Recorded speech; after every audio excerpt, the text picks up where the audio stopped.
Hey, what's up, everyone? This is Royal, the Skills Make You Mills segment of the Paternity University channel. I am here with Andre Hatchett. Andre is a good friend of mine. Met him, as he says, in real life. Met him in person multiple times. Great, solid guy, notary, business operator, as well as a teacher of notary, how to start your own notary. Dre, how you doing, man? Doing great, brother Royal. Honored to be here. And I don't know if you told the world yet, but congrats on your new endeavor. I won't say what it is just because you didn't say it yet. Yes, oh no, I said it on my channel. Yeah, Okay, they cool, I cool, said cool. like probably the day after I bought it, but I had to make that announcement. But yes, sir, Nice. thank you. I appreciate it. Oh, good. I appreciate it. So Dre, man, we just gonna kind of talk on this one, man, just like a free flowing conversation, Mhm. because we've seen some things in common. I am learning these things and inputting these things into my business. But we've noticed a couple of things with business owners that we just see in our community, right?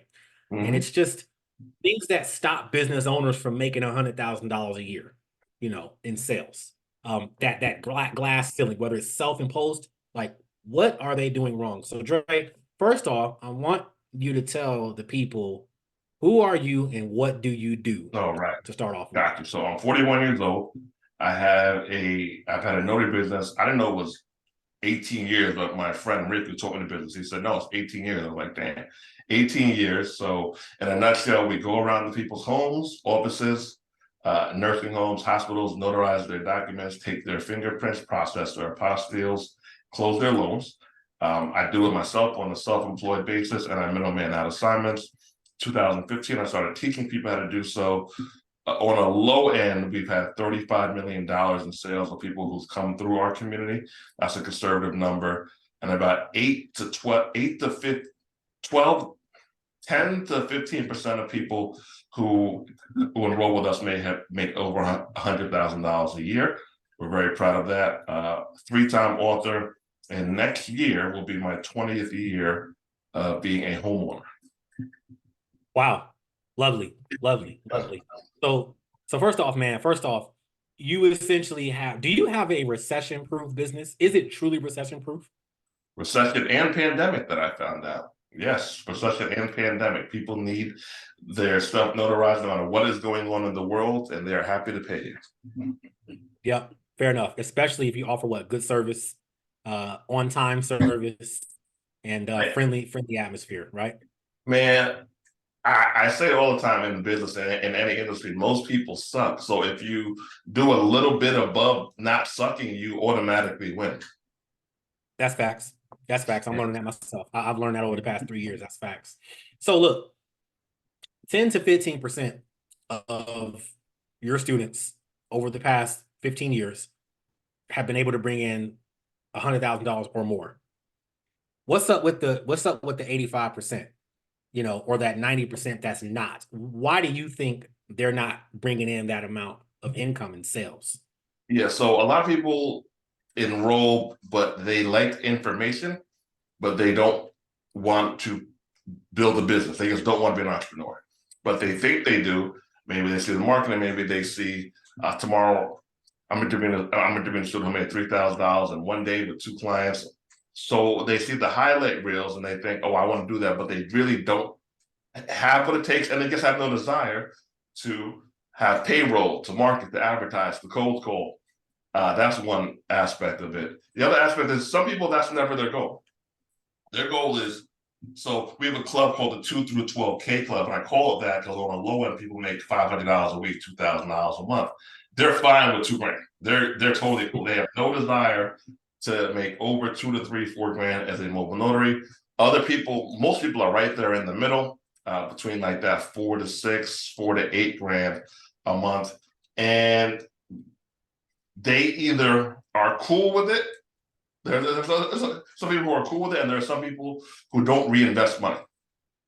They Mm, have a limited belief system.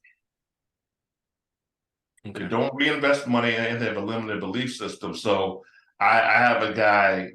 He he has a hard time charging clients up front for the appointment because he doesn't like to pay people up front. And I'm like, yo, this is the protocol, fam. I'm like, well, why are you doing it? Well, I don't want to do, well, I don't give people money up front. So when we have, some might call it limited belief system habits, we operate in those habits as business owners as we do customers. So if we're cheap as customers, we're cheap as business owners, and it stunts their growth. And a lot of people,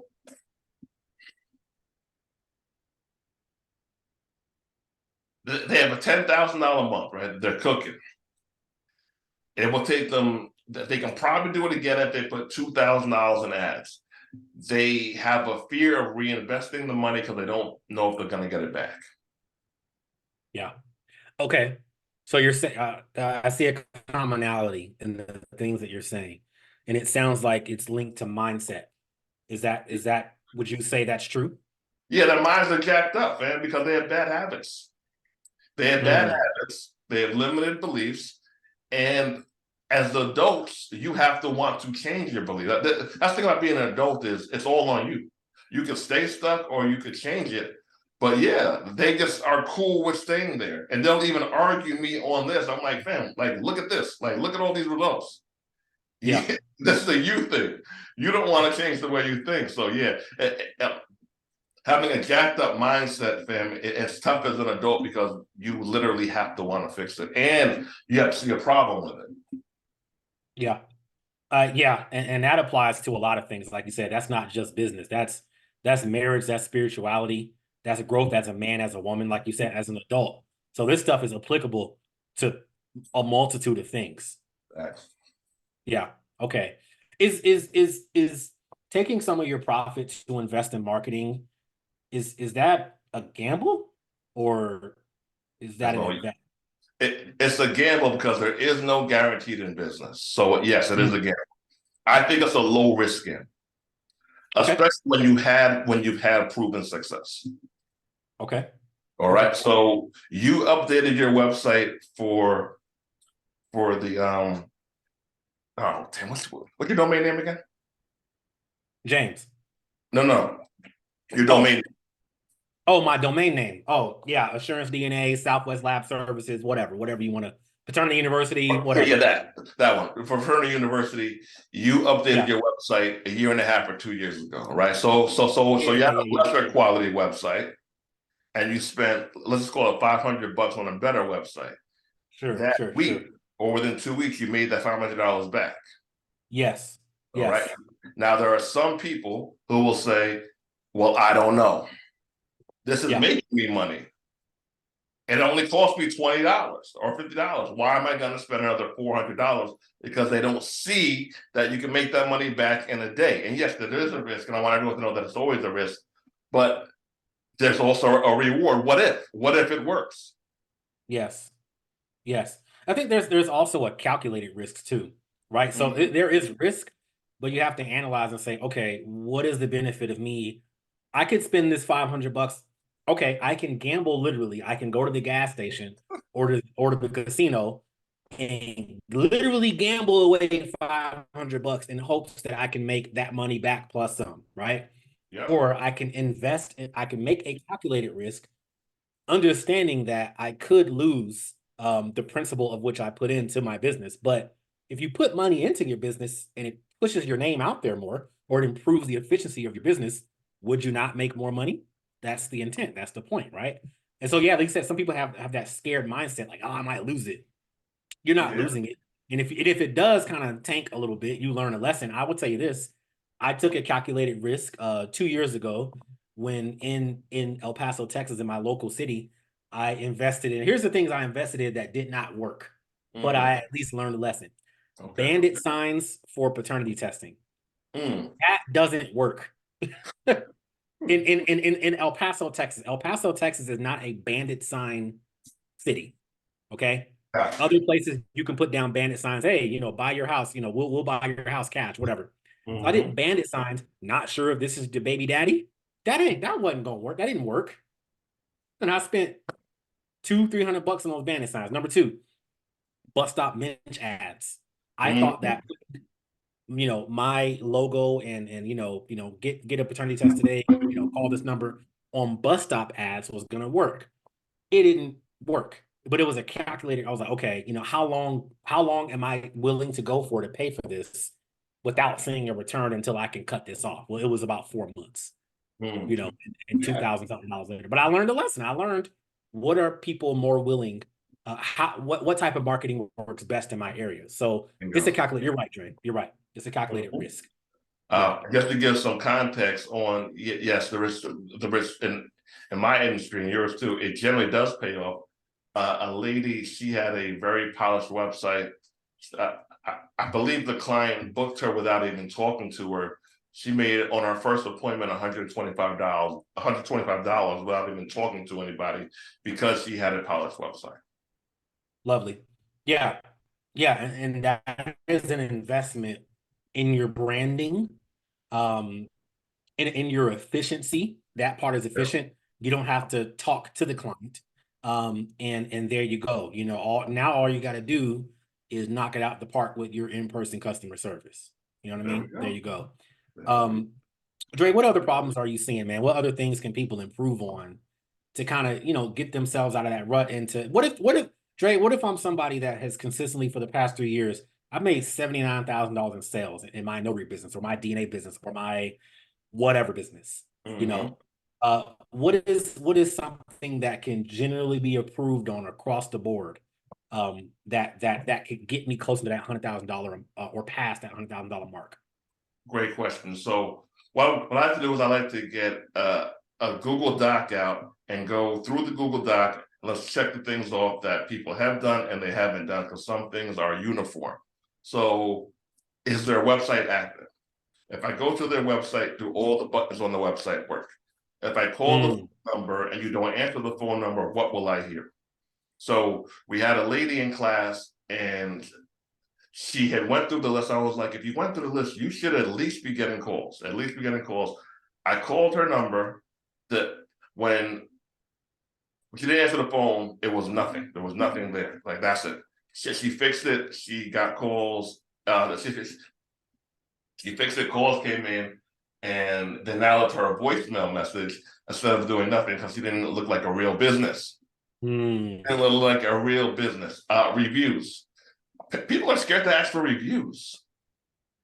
Yeah, People are you got to get it. You scared have to. to ask for reviews, right? So Mhm. let's see how many reviews you got. You got 20, let's get you 80. Who have you worked with? All right. Or maybe even I think it's acting in integrity. If you get a character reference, maybe you didn't do someone's DNA, but you picked up their kid from school. Can they leave you a review saying that you're reliable? This business Yeah, owner is very reliable. I think that's authentic. They didn't get, you know, they know who the baby daddy is, but they didn't need the test, but they can vouch for your character, right? So get 80 reviews in the next 2 weeks. The next thing that people can do is their logo. I don't think you need a great logo, but do you have a logo? Do you have a logo? Another thing, Mhm. people hardly do this. Who have you sent the gift? Let's open up You your said what? Yeah, yeah, yeah, yeah, yeah, yeah. uh, open up your Stripe, Square, whichever payment method you use. Let's look at the top rated law firm who calls you, who spends $3,000 a month with you. Have you ever sent them a gift card, an Amazon Mm, gift card, or have you ever catered a breakfast for them? Have mm. you ever just sent them a Dunkin' Donuts breakfast, spent $5,200 on it, donuts, bagels, a thank you card, and just did that? What if you just, because no one's doing that. So Mm. what if you just did a few things that no one ever does? Um, what else could you do? Cold call. Mm. Can you A lot spend of people, a lot of 20 people are scared of that, Dre. A lot of people don't want to cold call or walk into businesses. Oh, I get it. It's annoying. But Yeah. if you're making 79 and you want to get to 150, we have to do some things that we haven't done before. Mm. We just got to change it up a little bit. And I don't think you need to be on the phone 5 hours a day, but can we commit to 45 minutes a day, 3 days a week of just calling people? Yes, Mm. they will hang up on you, but if they land, they land. Someone's going to need you. Mhm. Someone's going to need you. So those are a few things that people can do to get them from that 79 to, I say, 150.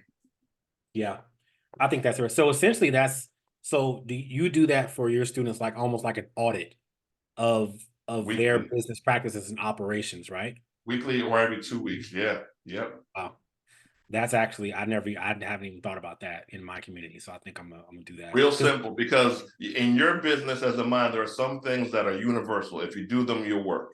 yes. So for anyone who's not making money, I say, come on. Like, I bring them on stage, I wear on stage here, and I say, okay, let's go through this. I'm gonna say nine times out of 10, just to give that one room where like I might have missed it, but damn near every time they haven't been making money, they either haven't watched the videos and Yeah, that's or true. they haven't. And I have a checklist in there too. They haven't gone through the checklist. Mm, okay. It's just putting in that work. So something else on the call part, right? What I Mhm. made sure to implement last year, I use an app called Open Phone. They ain't paying me, but Open Phone, if y'all want to pay me, feel Open free to phone pay me, sponsor the right? show. Give me a sponsorship. So Open Phone allows you, and I'm sure some other apps do it. If you miss a call, you can auto respond with the text that says, "Hey, sorry for missing Yeah. your call. A member Mhm. of our team will reach back out to you in 10 minutes." And There you sometimes go. people respond back and say, "Thank you." Yeah. It's is that don't just miss the call and be like, "Dang, I missed the call." And no, like, notary, DNA, junk hauling. Those are all a lot of call-based businesses. Probably DNA more than notary for Yeah. sure. Yeah. I think so. Because your business, put it on paper trails. Like, Yeah, yeah. And they feel like they're the only person going through the situation in the whole world. They want to talk to somebody. So to yeah. my DNA folks out there, or the folks out there that are interested in DNA, you either gotta answer the phone or you gotta hire somebody to answer the phone. Now, Mhm. notaries, what is it? It's just, oh, this is the price. I'm just gonna book, right? Is that kind of what it is, Dre? Usually, so about 20 to 40 people who are calling for the first time are gonna book. So out of 100 people, you're gonna get 20 to 40 people who pay you, Okay. right? And that's another thing too. I find that women aren't used to rejection because in life they aren't approaching, they're being approached. So women get discouraged more than men do with when people don't want to book them. So they instantly Mm. a lot of times lower their price. So how I coach women is different than how I coach men. Mm. Yeah. Psychology. It's there's consumer psychology and then there's business owner psychology. And this is, we're Mhm. talking about the business owner psychology. Well, okay, you know what? You just mentioned something, right? So something else that might be keeping people from getting to that $100,000 a year mark or whatever their goals are, if it's $5,000 a month, then so be it. Pricing, Yes. lowering pricing, raising pricing, being cheap. What are your thoughts on pricing? In most industries, the vast amount of industries, it makes no sense to be amongst the cheapest. Mm, I would say it's even worse to be in the middle. I say you want to be amongst the most expensive or go cheap, cheap. Don't be in the middle. Go cheap, cheap if you want to go cheap, or be amongst the most expensive one because you get bad customers. yeah, You get bad freaking customers, and they're annoying yeah, and they're entitled. So yeah. I think people should be amongst the highest price in most industries. Mm. And the thing is though, when you do that, you now you have to basically offer incredible service if you're going to be higher price. You can't give janky service and Mm-hmm. be amongst the higher. If you're in, for example, my boy Jay, my guy Jay, shout out to Jay out in Tampa, one of the best notaries I know for sure. Uh, Boy, I good. think he's premium price, but that dude offers premium concierge notary service that is unmatched in his area. Jay and his wife have phenomenal. This is what Kevin Samuels would call soft skills, right? Mm, So I'm about to, I mean, know this, but like I knew Kevin. Um, mm, and soft skills are one of those things that people can improve on, but they don't realize they have bad ones oftentimes when they have bad ones. mm, Jay and his wife have phenomenal soft skills. They know how to talk to people. Mm-hmm. They know how Okay. to be personable and friendly, but still get business done. And I say this, if you are in business, why would you want to not offer top level stuff? So, Yeah. okay, I'm going to charge you $50. I'm going to act like I'm charging you $50, so I'm going to be late. I'm not going to wear cologne. Uh, if I just left the gym, I'm not going to go in the car and change because I usually have a blazer in the car or something in the car to be more professional because the call comes in. So I'm going to act like I charge you $50. Like, who wants that? Yeah. There's just so little benefit because you're going to subconsciously or consciously act like, well, like they just paid me $50, so I don't care if I'm late. I won't call if I'm late. It's just it's just bad. It's just a bad experience. It's just a bad experience. Now, if you can charge a little bit and still bring your A game, hey, knock yourself out. I just haven't found a benefit. I'd rather get paid $250. I am more excited to charge $250 than $50. I am more excited. I'm happier. So you're gonna get a better experience just because I'm in a better mood. Yeah. When I'll ask you this question and I'll also give my input on it as well. You know, let's just say you're a notary, you've been operating for 6 months. Mm-hmm. Uh you've got 27 5-star Google reviews, Nice. and your pricing has been the same since you started. When do you know to raise your pricing in your area? When should you do that? Angela, her second appointment was an estate planning signing, and for anyone who's not in the notary game or hasn't had one before, it's a will, power of attorney, living trust, and healthcare process. Just really important shit that people have in order when they have money. She charged $300. That was her second appointment. So Mm. no one knows you're new if you don't tell them. Mm-hmm. No one knows. Oh, I have to charge a little bit. No. Now, if you don't know what you're doing, but if people are hiring you, if they're hiring me, they're gonna know what they're doing if they act on their stuff. If she didn't take our training, probably wouldn't even notice that she could charge that much. And Mm-hmm. she wouldn't feel that comfortable because in our portal we have all the information for her to go through. So she got this. She got this. So no one knows you're new if you don't tell them. Here's what's tough. To charge a little bit, then to charge a lot to the same person. Yes. Yeah. That's what's tough. You're married, so feel free to ignore this statement. But Yeah. all right, you ever did me dated a woman? We had in the house dates. All our dates were in the house. You know what I'm getting at with the in the house dates? Yeah. I know what you're talking about. Yeah. Okay, I'm picking up what you. it's cool. I go Yeah. over, she comes over, cool. No movies, no Red Lobster, no caviar, no Miami. In the Uh-huh. house dates once every couple of weeks. Uh, she says, now I want to be engaged or I want to be in a relationship. It can happen. Things have gone from casual to committed, but it's been a year of casual. Like you never showed you want more. Right. All right. There's something subconscious with some people, no, with some people that when you start off at a certain level, it's hard for them to view you at a higher level. Mm. So that's why when people charge more, sometimes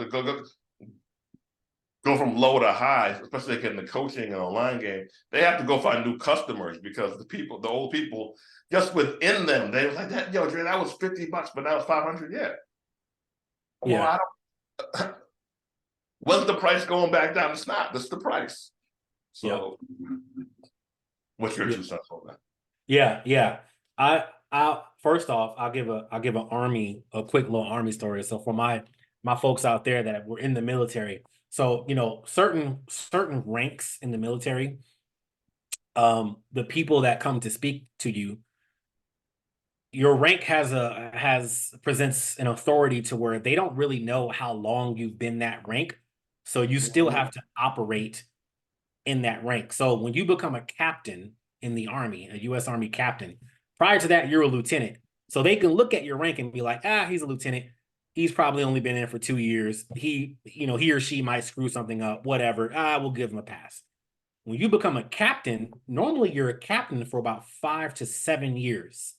So you could be an early captain, you could be a mid-tier captain, and you can be a late captain. That's probably about to depend on major, that your next rank. When Yeah. people look at you, they don't know if you're an early, mid, or late captain. They can't tell. So you still got to operate at the level of a captain regardless. And actually, you have to operate at the level of a major. You have to think at the level of your next rank anyway. Yeah. That's a quick Yeah. army thing.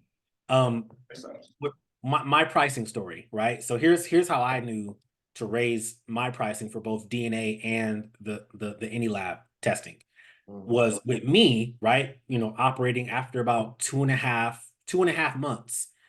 And we're gonna this the next point we're gonna talk about is data, right? After about 2.5 months, I was able to look at all the sales that were coming in. All right. I have it all on a spreadsheet, I have it all in a CRM, all in this documentation.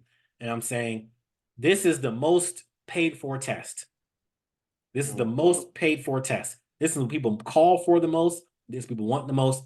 And it's only priced at this amount. Let's go check out the competition. Oh, they don't offer that. Or, oh, their stuff is 3 times higher. Well, guess what? I can raise the price incrementally. And I literally raised the price of one test. One day it was, let's just say, for example, $149. I raised it to $199, and probably about 2 hours after I raised the price, somebody paid for it online, no problems, Yeah. no problems, Yeah. right? So it's Mhm. it's also, I tweeted this earlier.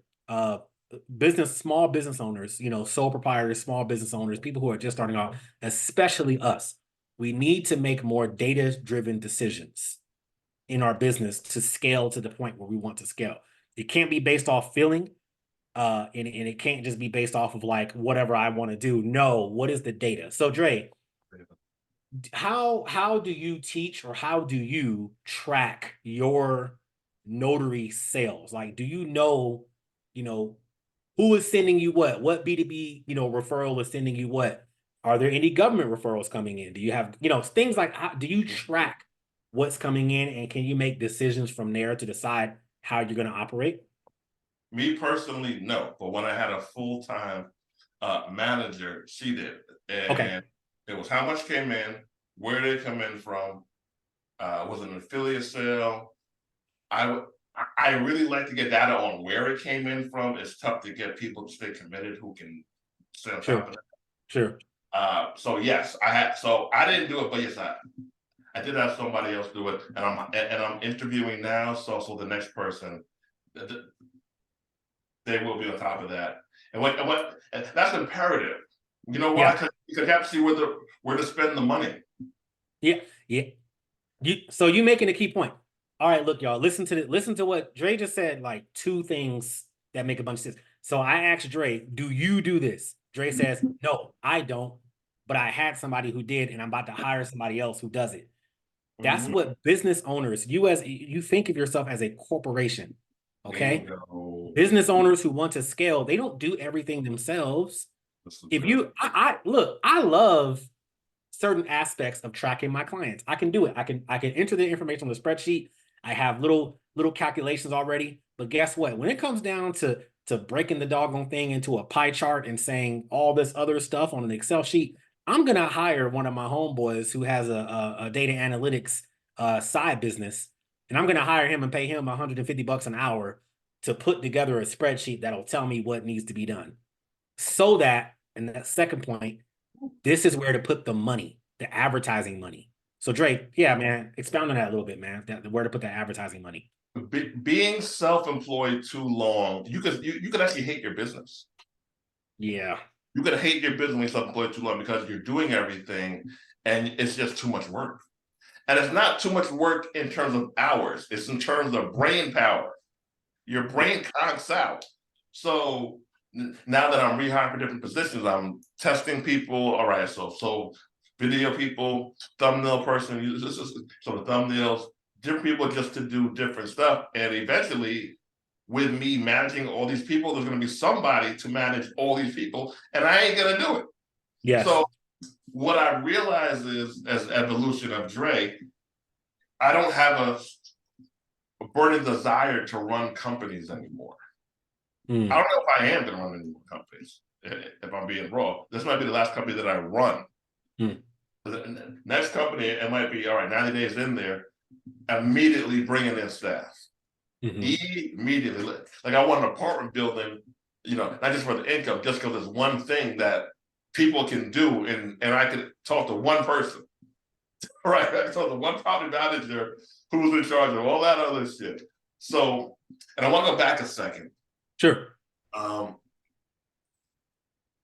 this is going to sound mean, but bear with me here. When people have been poor or broke so long, they think that nobody else has money. Mm.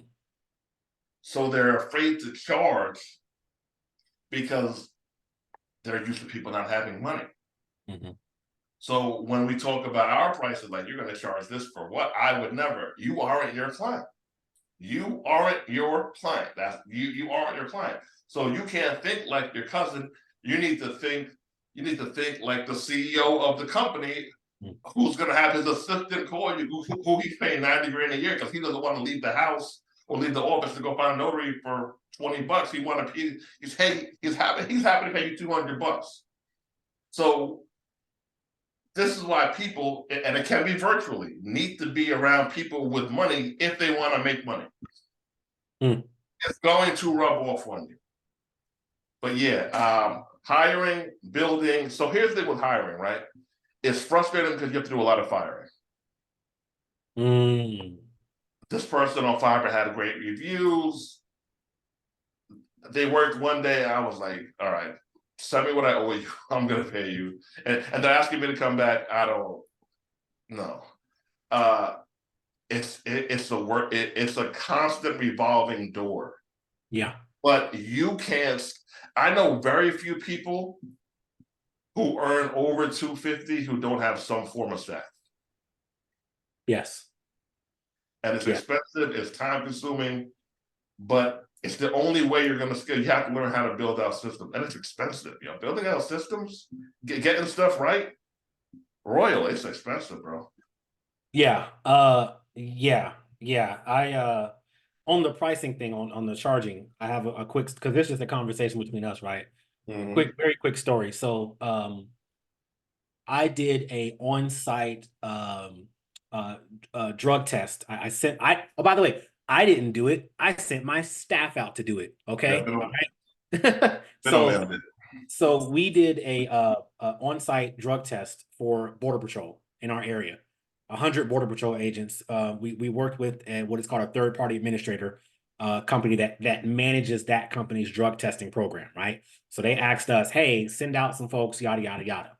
So they pay me, first off, they pay us, my company, a collection fee, X amount of dollars per person that we do the drug test on. Okay. That's what they're paying us.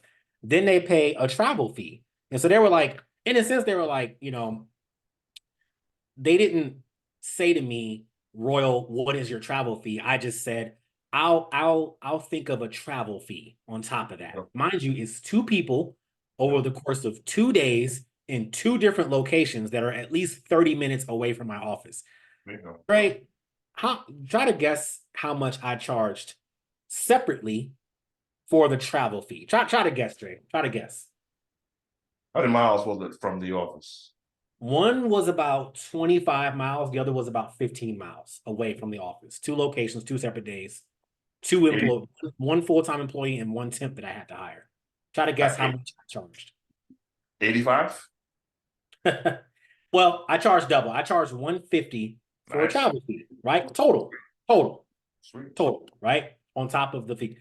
Guess what happened, Dre, a day ago? The lady over accounts payable called me and was like, Royal, Mr. Banks, your travel fee is a little low.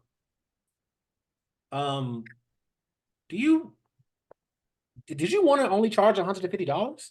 And I was like, No, I made a mistake. It was an error. Thanks for noticing. I was like, what, she was like, you know what, Royal? We never really discussed that part as part of your contract. Let's renegotiate the contract. Okay, to where your travel fee is now going to be hourly and mileage based. Okay, Whoa. per person. Okay. And it will be, and I also renegotiate that it'll be double for after hours, post accident testing. If it's after hours, that travel fee is now double. And then she said, let's make that 150. Let's make it just 300. Let's just charge, they're a She big told you company. to They pay got her millions. more. She Huh? told you to pay her. She told you to charge more money. She told me to charge more money because I'm thinking, well, I don't really, like you said.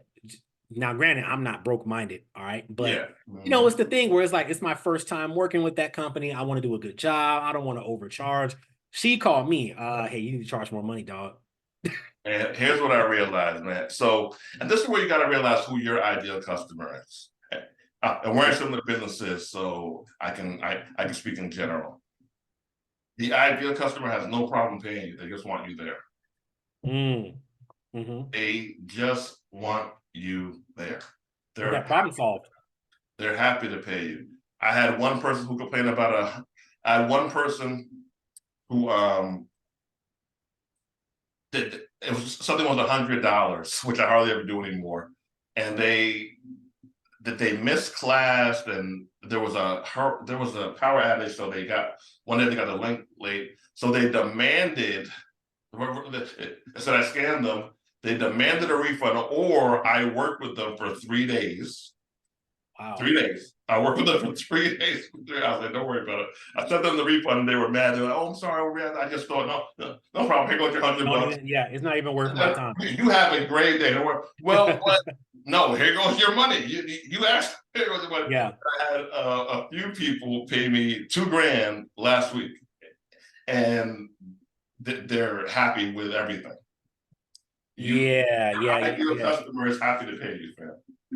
Yeah. That cheap stuff. Yeah. When you go too low, sometimes you get a certain type of client, but they're Mm-hmm. problem Yeah. clients, and it's hard to fire those clients sometimes. Um, sometimes, right? You know what, Dre? I have a question for you. When it comes to hiring and firing staff, and this Mm-hmm. is legitimately a genuine question. I didn't never. Have you ever had to fire somebody in person, or Oh has it no, always been online or like over the phone? You know what I mean? good question. I don't think so.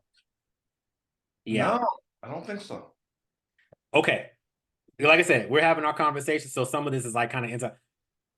I had to fire an employee of mine. You did? And Dre, everybody, look, I will call Dre for counsel and complain about this problem employee What did I and tell Dre you? and Dre hey, let her go. Let her go. Let her From go. day one, when you told me about it, before you even closed on the deal, I told you you're gonna Yes. fire I her. said let her go. And Dre, you were right. You were right. But I think and by the way, that was my first time ever having to do that. It's Some tough, yeah. people, it's tough. I've never had to fire somebody in person, look them in the eyes and tell them, hey, this is it. You're terminated. Please give me the key. Thank you. You can pick up your last check, next week or whatever.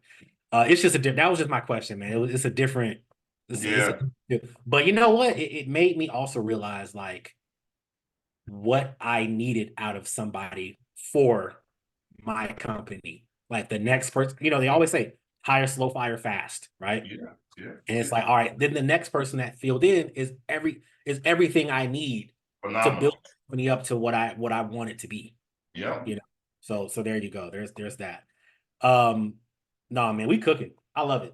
Yes, I love good. it. It's a good I combo. love it. Dre, man, I don't know, man. I'm just wrapping up. So what overall would you say to somebody who is, like I said, they're at 85, man. They're at 85. And Yeah, and they want to get to 250. You know what I mean? yeah. They're getting a lot of calls from direct clients um that pay them for their notary services, but maybe they're not hitting another sector of business that they need to Yeah. hit. What would you say to them that are trying to get from that 85? They're doing good, but to that 250 and to also make their business, and we haven't talked about this, and I don't know, to make it sellable, to exit from their That's a good business. one. To sell your business, I don't know if you need, but it will help to have long-term contracts and Mm, or agreements, and you have to be very organized with your paperwork. Mm-hmm. All right, so try not to have a lot of people paying you in cash. As much, recorded payment history as possible. You gotta be thorough because look, I almost sold. I don't know if I told you, I almost sold my company this summer. Oh, really? Yeah, yeah. I didn't get the number I wanted, but I was close. How did that, we don't hear too much about Black men possibly selling their companies, and so you don't have to go into the numbers, but how did that process go? Were you approached for that, or how did that I go? was approached to do a joint venture. I said, well, why don't you just buy it? Mm, And they said, well, I didn't think about that. So we had a meeting. I got them paperwork. Their number was lower than what I needed, mm. but it did show me that I could sell my business. It was a pretty good feeling. So a lot of us run it as a hustle, Royal. Yeah, yeah, yeah, And that's why people never get to 250 because it's just a hustle. You can hustle to 120, maybe even 180. 250 is tough to consistently hustle to. So, yeah, all right, on your notary, you want to go from 80 to 250. You have to get out of full-time self-employment. You have to earn a middleman. Real simple. I think I have no here with me. All right, let's start here. So let's just say that these are fingerprinting cards, yeah, right? 4 sets of fingerprints, we charge the client 300. You have to find a fingerprint tech to do the job for you for 150. You keep 150. So doing all the jobs yourself to get 250 possible, but you'll be freaking tired and you'll be living in your business. You have to learn how to middleman and delegate and be okay with some people stealing your clients. That's another thing. yeah, yeah, Some yeah, people never scale because, oh, well, I don't want to steal my clients. Now, if you have clients that you want to retain because that's your bread and butter, don't middleman those jobs. But if you want to grow to $1 million company, you have to, it's just part of the game. But that's where not being cheap and advertising and marketing comes in because there's more people who need you, who need who need you. But that's the simplest way. And I would also offer fingerprinting and apostille services because those services pay more than any other services. Fingerprinting, apostille, learning how to build an agency rather than be self-employed, dump some money into marketing, pay someone to coach you. It doesn't have to be me. Pay someone to coach you. It could be Jay. And those 4 things right there will get you from 80 to 250. yeah. And even on the selling, I was talking to a note, one of your proteges, Rafanuel. I was just talking to him last night. I was going for a walk and we were just on the phone. And I was talking, and I was to add on top of that contracts, like you said, long-term contracts, B2B or B2G government contracts as well. And then I would also say, even if you get to a certain point, to make your business sellable, if you also look to acquire other small notary agencies and you acquire them, those small ones, and you systemize your entire thing, your whole system. Because so now it's not just Atlanta Renotary Services. Now you Yeah. have Atlanta, Columbus, Savannah, Valdosta, and Tampa all wrapped up into one system. That would make your company that much more valuable, I would think, for acquisition. Yeah. You Yeah. know, do You you can see work that, on by the way, in the notary industry? Do you see notary companies buying other either notary agencies or buying into their contract? Do you see that in the I industry? haven't seen it too much. It doesn't mean that it doesn't go on. I just haven't seen it too much. Man, a lot of notaries don't think of themselves as companies, bro. That they think of themselves as hustlers, which is why they don't answer the fucking phone. They Yeah. Hey. they think of it as a hustle and not as a scalable $1 million bill. Yo, 1 million people getting 1 billion documents get notarized each year. There were 3 million people who got fingerprinted last year. People, it's hard for people to speak because it's such a low barrier of entry. People, it's hard for them to see how big this thing could be, bro. Dre, we gotta talk because you know what I found out a few months ago, and I kind of let it go by the wayside. At my any lab, I can offer fingerprinting background checks at Oh, my any lab. oh, I can do it. that's money right there. Yeah, and I'm just like I just haven't really delved into it because I've been focusing on other things. But we might have to talk offline and figure Yeah, out you might have to do the that. best. Yeah, figure out the best do Right. that. But Dre, man, look, man, where can the people find you? Where can the people get coaching by you? I mean, we just gave a lot of game on scaling, on operating as thinking of yourself as a corporation instead of a hustler. Where can the people find you, bro? Yeah, so if they need personal development / business coaching, you can go to andresiatic.com.